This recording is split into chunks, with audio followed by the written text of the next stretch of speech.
blanca y mi línea de investigación se centra en analizar la ética de las instituciones que nos gobiernan, ¿no? Entonces he realizado otros proyectos analizando la banca, analizando la policía, la escuela y en este caso me quería centrar en la cárcel.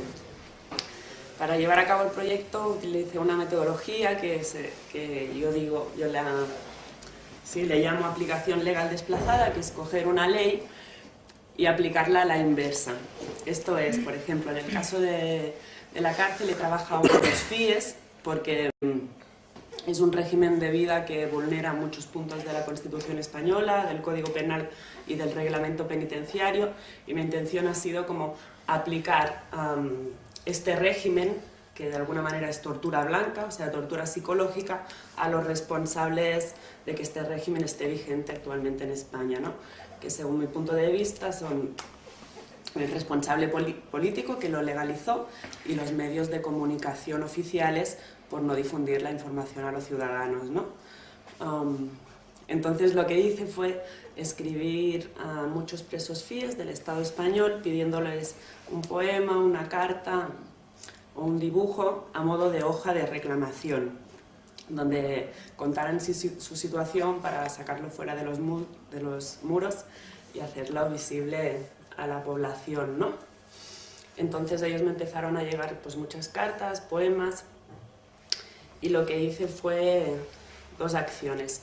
La primera fue enviar un paquete que era un sobre negro con una invitación personalizada a todos los periodistas responsables de la sección de Justicia y de Política Nacional de los medios oficiales, invitándoles a una rueda de prensa donde les daríamos más información, y también les puse material, testimonios de los propios presos que hablaban de la tortura psicológica y también física a la que se ven sistemáticamente sometidos, ¿no? Entonces a todos estos envíos yo tengo constancia de cuáles son los medios que recibieron el paquete y que no cubrieron la noticia finalmente, ¿no? De alguna manera para dejar claro que este es un tema que no les interesa pues, difundirlo, ¿no? Entonces, bueno, la rueda de prensa la hice junto a Amadeu Casellas y a Jorge del Cura y bueno, pues eso, les pasamos más información y toda la documentación. Y la otra parte del proyecto, la otra parte de la aplicación legal desplazada ha sido pues cada día enviar uno de estos poemas o dibujos al responsable político que legalizó el FIES, que es el ministro de Justicia Francisco Campaño. Y bueno, pues entonces me pasaron la dirección del ministro, de su casa de descanso, que también me parece interesante porque, bueno, cuando él ya desconecta de todo, de alguna manera es de ahí donde le llega este material. El régimen FIES tiene varias fases, ¿no? El régimen FIES está el 1, el 2, el 3, el 4 y el 5. Y el régimen FIES, como ha dicho ella, se llama Fichero Interior de Seguimiento Especial a los Presos y se les aplica a los presos que ellos consideran conflictivos. ¿Qué es un preso conflictivo? Un preso conflictivo es una persona que simplemente reivindica sus derechos, ¿no? Hay gente que está de acuerdo o no con las leyes, pero se aplican. Entonces el preso lo que dice, bueno, igual que hay unas leyes que me han condenado por el motivo que sea, ¿no? Por el tipo de delito que ellos consideren que se ha cometido, esas mismas leyes dan unos derechos, ¿no? Como ha hablado Nuri, de la Constitución, Código Penal, Legislación Criminal y legislación penitenciaria. Dentro de la prisión se sacan de la manga, eso empezó a principios de los 90 y fue Alberto Bell-lloc el que empezó todo este tema, que era en ese tiempo el que se dedicaba al director general de prisiones, y se saca el régimen FIES que se empieza a aplicar, depende de la fase, ¿no? En principio, por ejemplo, en mi caso concreto, cuando me aplicaron el régimen más cerrado que hay, que es estar 22 horas en una celda solo y 2 horas de patio solo, o sea, no comunicas, no ves a nadie, a ningún otro preso. A mí en el caso mío llegaron a un extremo muy radical, que tenía el correo intervenido, las cartas de salida, cartas de entrada, no podía comunicar con gente del exterior, tenía las llamadas de teléfono restringidas y bueno, dentro de la celda pues podía tener lo básico, que era lo mínimo, no lo básico, no, sino lo mínimo. Unas zapatillas de ducha, unas bambas, un par de pantalones, un par de camisetas y poca cosa más, ¿no? Libros también me dejaban tener 3 o 4, no podía tener televisión, no podía tener ningún medio de información. los periódicos que corren dentro de las cárceles no te llegan, en fin. Para salir de la celda eres cacheado, para entrar a la celda eres cacheado, pasado por detector de metales. Todo se basa en la humillación y la tortura psicológica. Entonces, si tú sigues las normas de los carceleros, que es hacerles la pelota, si buana, no buana, ser un zombie, te pasan a lo mejor de fase 5 a fase 4 y así vas subiendo, ¿no? Hasta llegar el momento en que te quitan el régimen FIES. Si eres una persona que sigues con tus principios y sigues con tu forma de pensar, pues evidentemente ese régimen se puede alargar hasta el infinito, ¿no? Yo he estado temporadas que he estado pues 2 años, 1 año, en fin, en total del tiempo que he estado en prisión, en este tipo de régimen habré estado pues no sé, 8, 9, 10 años, ¿no? En aislamiento. Hay presos que cuando están en esa situación, debido a las torturas que hay, porque no solamente la privación de ver a tu gente, de tus amigos, de tener correo, una correspondencia fluida, sino también hay torturas como puede ser si dentro de la celda eres una persona que te quejas y que tal, pues llegar al punto en que hay unas celdas especiales dentro del mismo aislamiento, en donde eres atado. En mi caso nunca me llegaron a atar porque tenían miedo de la repercusión que podía haber en el exterior, pero sí muchos compañeros míos que eran más anónimos, pues los ataban con cuerdas, bueno, con unas correas que hay, incluso les pinchaban nolotil, en fin, calmantes para tranquilizarlos, diciendo que eran un peligro, ¿no? Un peligro, poco peligro puede tener un preso cuando no tiene nada y está aislado y tendrán 7 o 8 carceleros. Pero ellos alegan que eres una persona peligrosa y te tienen esas condiciones, hasta el punto de que han tenido presos pues 7, 8 y 10 días atados en esas camas, haciendo pues eso, sus necesidades, meándose, cagándose encima, en fin. Esas torturas, ¿cómo se pueden demostrar? De ninguna manera. ¿Por qué? Porque en primer lugar no dejan marcas físicas. En segundo lugar, tenemos que pensar que en España hay más de 80.000 presos y de esos 80.000, pues probablemente un 10% tendrán abogados de pago, ¿no? Los demás están sin abogados porque no tienen recursos económicos pues para poderse pagar un abogado. Entonces están indefensos, ¿no?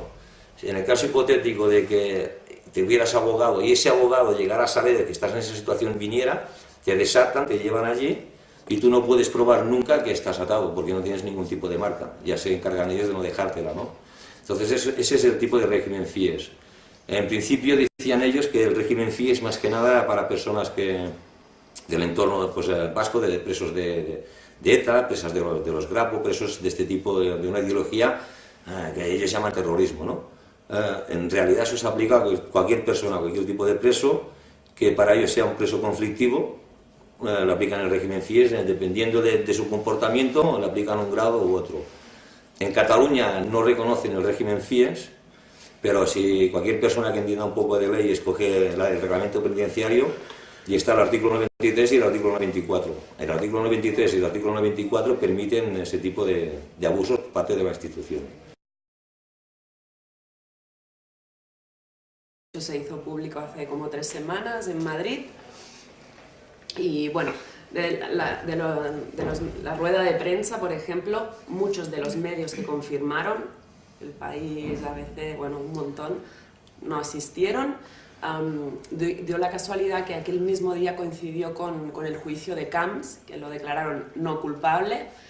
Entonces, bueno, se podía entender que aquel día a lo mejor no hubiesen venido, pero nuestra noticia no era una noticia temporal, era temporal, la podían haber sacado al cabo de 2 días, 7, aún la podían sacar y no la han sacado, ¿no? El único periódico que lo sacó fue El Qué, que estuvo bien porque lo reparten en el metro, entonces a mí personalmente me llegaron muchos correos de gente que no conocía, que había visto la noticia en el periódico y bueno, pues comentándome sobre el tema y también lo ha sacado muchos medios de contrainformación, bueno, Caos en la Red, Libre Red, un montón, que el vídeo que hay en Libre Red no se lleva como 10 días colgado y tiene 8.000 visitas ya, que eso, bueno, de alguna manera dices, no veo la repercusión, pero bueno, al menos la difusión se está difundiendo, ¿no? Está llegando más gente y a ver si así se conciencia un poco la sociedad y se repiensa un poco en qué España estamos viviendo, ¿no?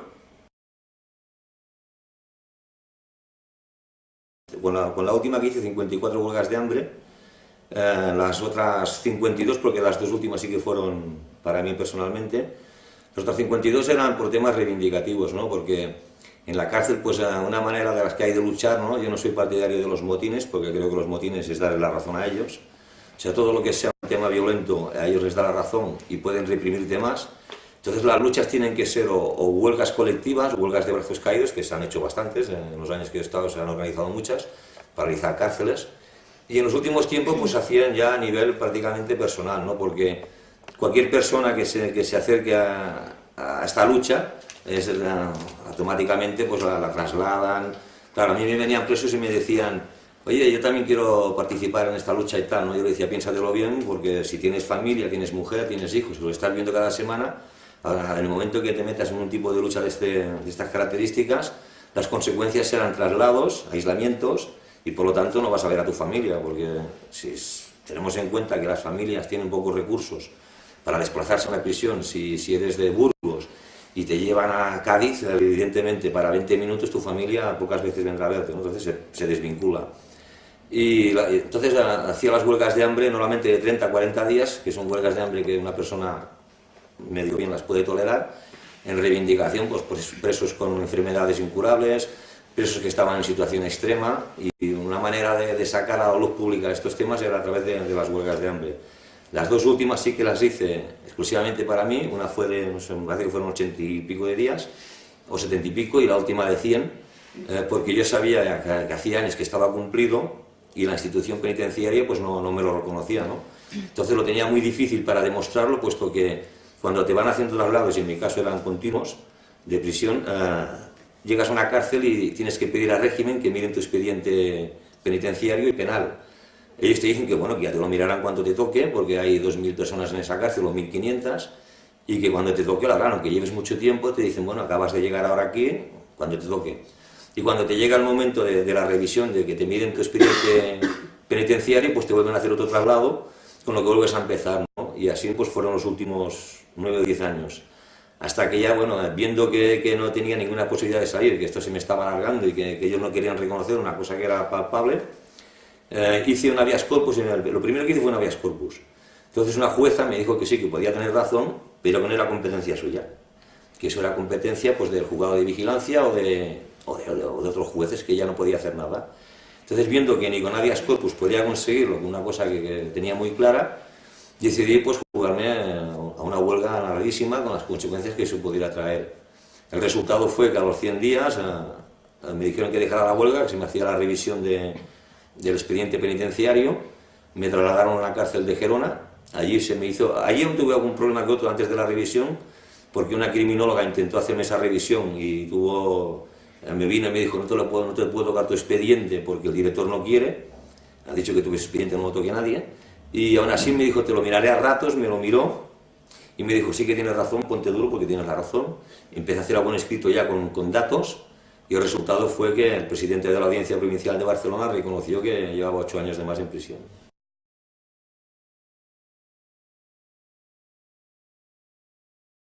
Dentro de todo lo malo que lo puedo haber pasado, he tenido mucha suerte, porque siempre he tenido un gran apoyo del exterior, ¿no? Desde grupos anarquistas, CNT, CGT, en fin, muchos sindicatos han estado apoyándome.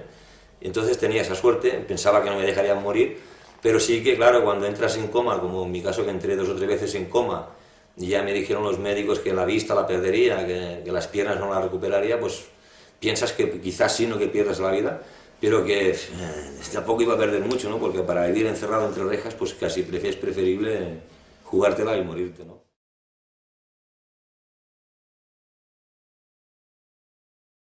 Nada, en nada. La única cosa es que yo pienso que en España tienen un problema los políticos muy grave, ¿no? Que es un problema del cinismo y de la hipocresía.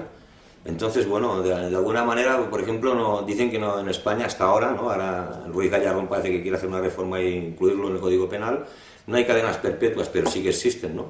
En España está la cadena perpetua porque si cualquier persona que tenga un poco de noción de leyes, está el Código Penal, ¿no? Que cuando tienes varios delitos se te aplica la triple de la mayor, el artículo 70. Y no se aplica, ¿no? Ellos te dice el juez, basándose en el artículo 17 de la Ley de Enjuiciamiento Criminal, dice que no hay conexidad en el tipo de delito y por lo tanto no se te puede hacer la triple, y lo que hace es sumártelo. Si a eso le añades que en los últimos tiempos, sobre todo en los últimos 3-4 años, se han sacado de la manga, igual que se sacaron el régimen FIES, la doctrina Parot. ¿Qué quiere decir? ¿No? Pues que una persona que tenga varias condenas y total le suben pues 200 años de condena. Según la doctrina Parot, que tampoco es ninguna ley escrita, sino es más de la manga que se han sacado, le corresponden los beneficios a partir de la cuarta parte de la condena, artículo 154 del reglamento penitenciario. Entonces, la cuarta parte de una condena de 200 años a los 50, y es una cadena perpetua. Pero claro, eso si hablas con los políticos no te lo van a reconocer. Y es curioso, ¿no?, porque encima España, cuando va a la ONU, va a sitios así, de alguna manera chulea, está orgulloso de decir que tiene en España una constitución que es muy progresista, un código penal y una ley muy progresista y una legislación penitenciaria que es muy progresista. Eso es una farsa, porque las leyes no se cumplen, las leyes las hacen cumplir pues como siempre ha pasado, ¿no?, a los obreros, a la gente pobre, a la gente que no tiene recursos. Y estamos viendo el día a día, ¿no?, que a la gente rica pues esas leyes no las cumple.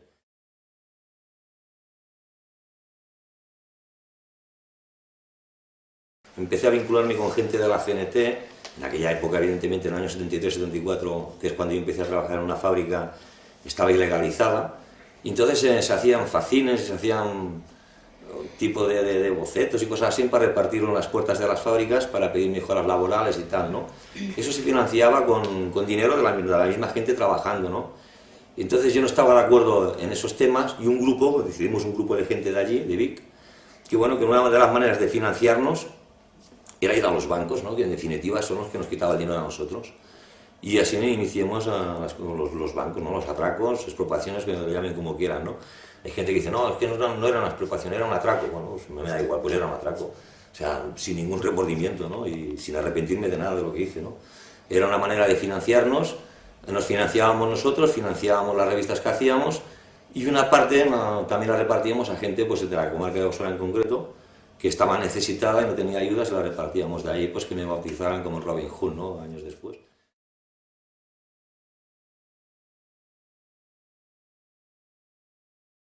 Yo soy, como he dicho antes, de un pueblo de Vic, es un pueblecito, de 60.000 habitantes más o menos, y allí pues la gente pues, me ha apoyado mucho, no siempre, ¿no? Y ahí he tenido mucha suerte porque al salir de la prisión después de tantos años y no chocar con la barrera social que se encuentra la mayoría de los presos cuando salen, que es el desprecio o cuando menos la ignorancia, ¿no? Yo no he tenido ese problema, sino todo lo contrario. Yo voy por Vic, voy a los sitios y soy bien recibido, habrá gente que me critique evidentemente, pero en general la gente me ha aceptado muy bien y me ha apoyado y no he tenido ningún tipo de problema. Sí que es cierto que la mayoría de las personas no han tenido esa suerte y cuando salen chocan con un gravísimo problema. Uno es la falta de recursos para mantenerse, ¿no? Oigo a veces cosas, ¿no?, que me hacen reír por no llorar, ¿no? Que hay un subsidio de paro, ¿no?, cuando se excarcela a una persona. Sí que es cierto, se da una ayuda de 400 y algo de euros, pero tú imagínate una persona que está 3, 4, 5, 10 años en prisión y no tiene familia, como son la mayoría de la gente que hay hoy día en las cárceles, ¿no?, más ahora que hay mucha inmigración. Y cuando salen, tienen que ir a la INEM, apuntarse al paro, y posiblemente tarden 3 meses en empezar a cobrar la primera ayuda, ¿no? Entonces, la pregunta que se tiene que hacer la sociedad, esos 3 meses, ¿cómo vive esa persona? ¿Qué hace? ¿Dónde duerme? ¿Qué come? ¿De qué vive? ¿Con qué viste? Entonces, la reincidencia, el gran problema que dicen ellos, que siempre hay un índice muy alto de reincidencia, si esa ayuda, cuando una persona sale de prisión, se la diera en el momento, evidentemente que esa reincidencia bajaría muchísimo. Yo creo que es una rueda o el pez que se muerde la cola, ¿no? Les interesa que haya delincuencia, delincuencia significa más policía, significa más cámaras en las calles, más seguridad, que no controlan la delincuencia, sino que controlan a toda la sociedad, y eso es un control directo contra las personas. De ahí que les vaya bien. A los políticos no les importa, y repito, la cárcel se ha vuelto una industria carcelaria, cada día hay más cárceles, y como es un negocio que va al alza, ¿no?, porque los empresarios llevan el trabajo ahí, tienen una mano de obra barata, una explotación laboral increíble dentro de las cárceles, los sueldos son irrisorios, no hay seguridad social, no hay finiquitos, no hay nada, es una cosa que va bien, y como la gente hasta ahora del exterior, la sociedad, era un tema que no les interesaba, pues ellos han ido haciendo hasta el punto de que en España, pues como he dicho antes, hay más de 80.000 presos, que el único delito que han cometido la mayoría de ellos es no tener el dinero suficiente para demostrar que son inocentes, no sé si lo han leído.